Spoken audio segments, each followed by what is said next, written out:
애터미 회원 여러분 안녕하십니까? 국경 없는 글로벌 경쟁 시대에 여러 가지로 수고가 많습니다. 그런데 저는 개인적으로 이 애터미 사업자분들 또 애터미 회원분들이야말로 이 시대의 애국자라고 생각하고 있습니다. 그럼 뭐가 애국자냐? 애국자는 열심히 일해서 정의로운 방법으로 열심히 일해서 많은 세금을 내는 사람들이 가장 애국자라고 생각합니다. 만약에 우리가 성공해서 많은 세금을 내면은 국가는 그 세금을 가지고 국방을 하고 치안을 하고 행정을 하고 외교를 하고 등등 국가를 경영하는 데 필요한 모든 공무를 수행함과 아울러서 사회적 약자들에게 이전 소득을 또 제공해 줍니다. 그렇게 되니까 우리 사업자들이 스스로 성공해서 많은 돈을 벌어서 그리고 많은 세금을 국가에 낸다면 그보다 더 애국자가 없습니다. 그런데 우리 사업자들은 자신의 성공뿐만 아니라 파트너들의 성공까지 후원해 준다면 얼마나 큰 애국자입니까? 현재 우리나라에서 가장 지금 큰 골칫거리가 일자리 문제와 소득 분배 문제입니다. 그런데 이 일자리 문제와 소득 분배 문제는 선진국들도 골치를 앓고 있는 문제이고 어느 누구도 주장만 하지 그 대안이 무엇인가에 대해서는 전혀 어떤 대안을 제시하지 못하고 있습니다. 그런데 바로 이 애터미 사업은 작은 자본으로 많은 일자리를 창출하고 그리고 많은 사업자들에게 소득을 이전해 줌으로써 또는 소득을 분배해 줌으로써 또 많은 세금을 내게 됨으로써 국가에 충성하고 그 다음에 애국하고 있는 길입니다. 그런데 우리가 이 사업을 해서 애터미 사업을 해서 성공하려면 어떻게 해야 되느냐 하는 문제가 있어요.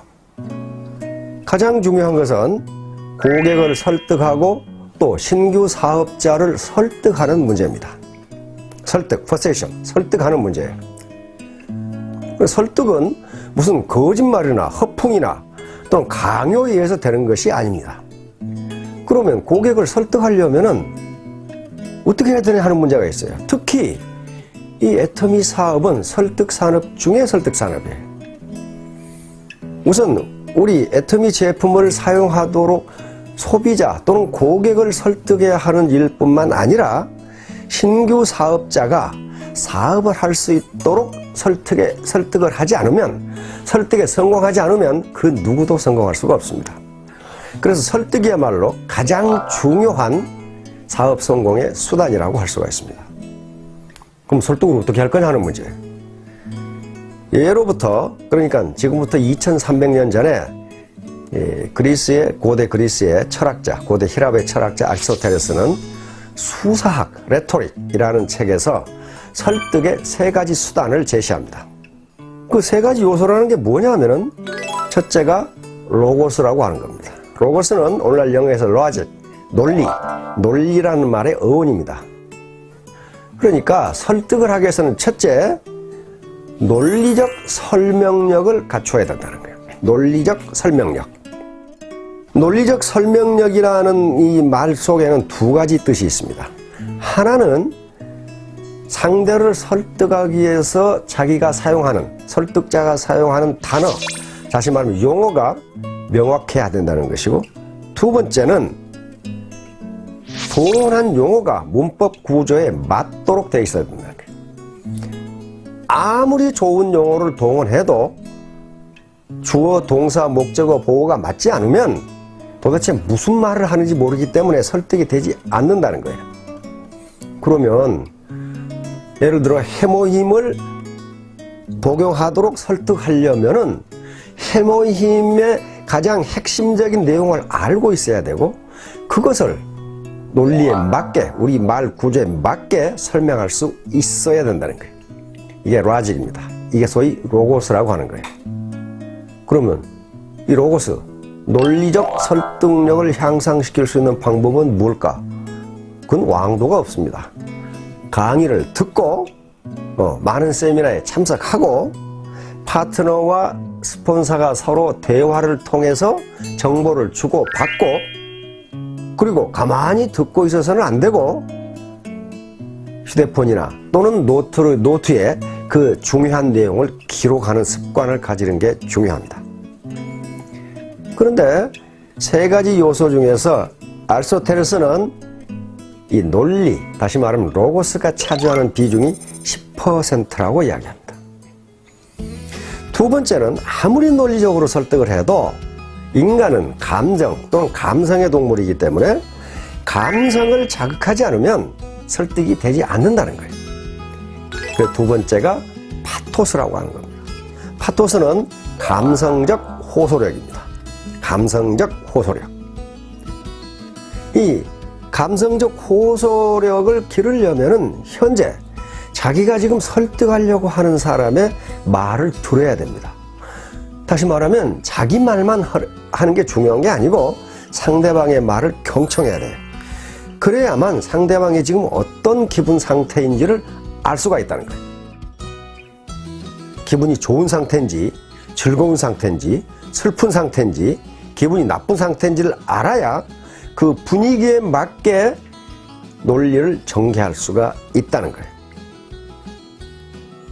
그래서 아리스토텔레스는 설득의 3요소 중에 로고스가 10% 그리고 파토스가 30%라고 했습니다. 그러니까 로고스보다 논리적으로 이야기하는 것, 설명하는 것보다 상대방의 감정을 이해해 주는 것이 또 상대방의 감정에 맞게 이야기하는 것이 3배의 효과가 있다는 얘기입니다. 30%예요. 그럼 남은 60%가 남아있죠.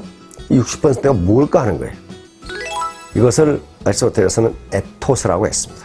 에토스는 그 사람의 인격이나 품성에서 우러나오는 인간적 신뢰감입니다.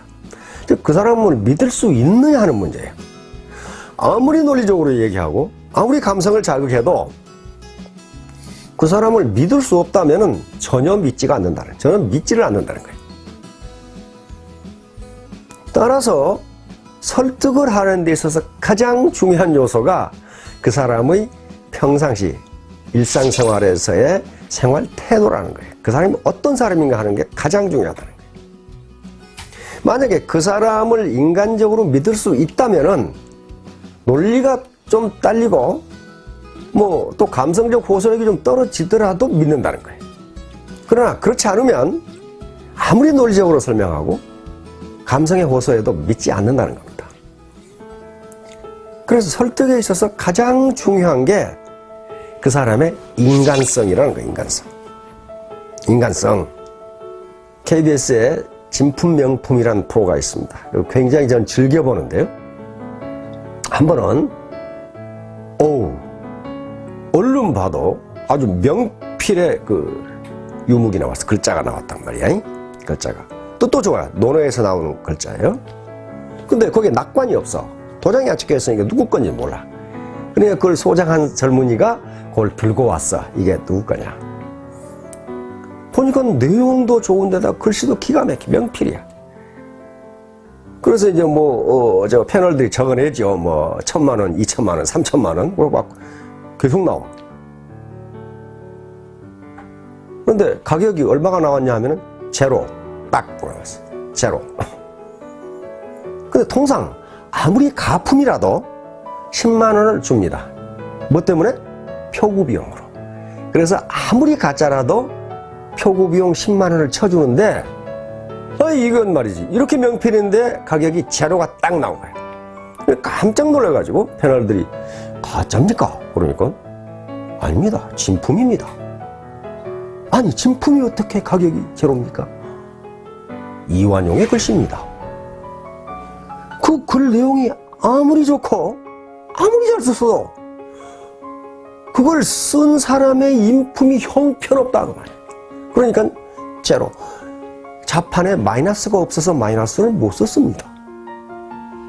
다시 말하면 입으로는 당신을 성공시켜주겠소, 가정경제를 어떻게 하겠소, 이렇게 감언 이설을 아주 아름답게 이야기하는데 속은 시커멓다면은 진정성이 없는 거예요.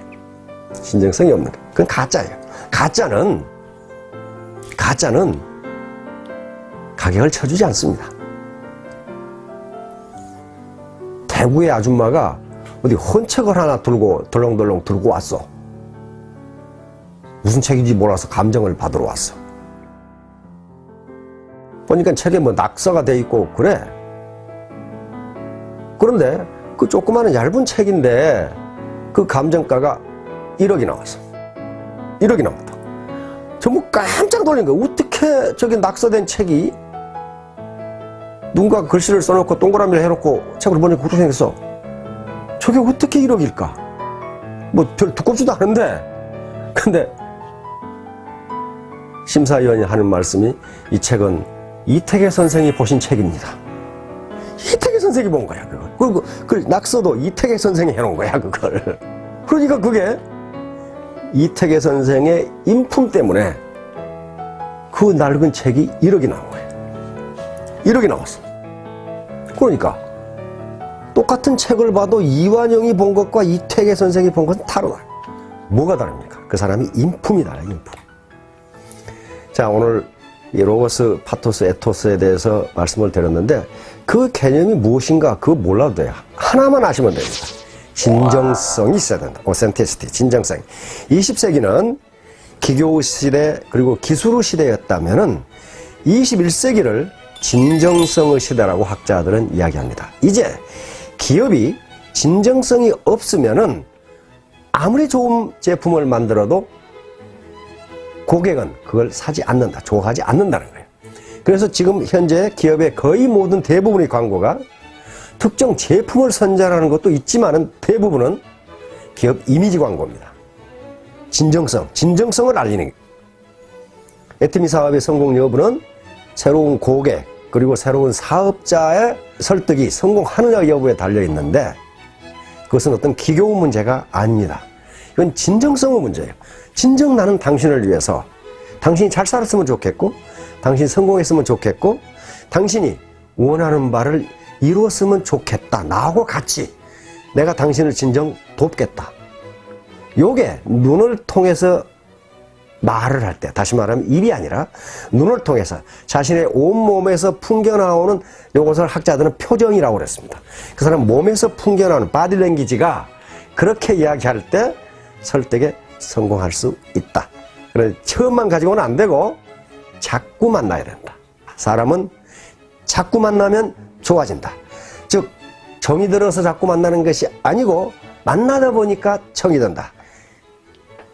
자, 사업자 여러분, 우리 애터미 회원 여러분, 참 무한 경쟁 시대에 여러 가지로 수고가 많습니다. 특히 제가 보니까 여성 사업자들은 1인 5역을 하는 경우가 많아. 집안일 해야지, 시부모 봉양해야지, 맨날 투덜대는 남편 밤낮으로 달래야지, 애들 돌봐야지, 그리고 파트너 돌봐야지. 1인 5역이에요. 얼마나 힘들겠어요. 그러나 이런 것들이 모두 진정성을 가지고 하면 즐거운 것이 될 수가 있습니다. 사업자 여러분, 그리고 애터미 회원 여러분 모두 성공하시기 바랍니다. 감사합니다.